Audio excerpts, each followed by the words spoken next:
on annonce aujourd'hui effectivement un plan de rationalisation des activités en France qui s'inscrit en fait dans un cadre d'un programme global de réduction des coûts et d'amélioration de l'efficacité de l'entreprise en général.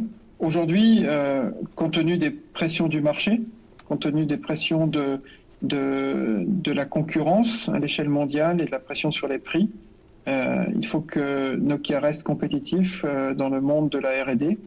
Et donc des décisions ont été prises pour transformer, améliorer, introduire beaucoup d'automatisation, d'intelligence artificielle au niveau de la production des équipements et des logiciels à travers le monde.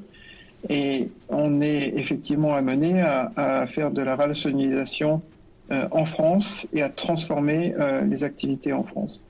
Il faut absolument améliorer beaucoup le caractère productif et on a besoin de beaucoup plus d'agilité dans la R&D. Il y a un certain nombre d'activités qui ont existé au début des développements et au début des développements même de la 5G, comme les tests, comme les validations, sont de plus en plus automatisés.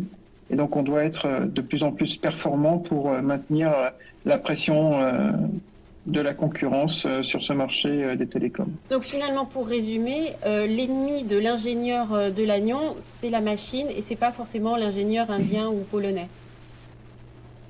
Je ne sais pas si on peut résumer comme ça, mais effectivement, il est sûr que beaucoup des activités, beaucoup des tâches que l'on effectue aujourd'hui sont des tâches qui devront, dans le futur, être automatisées.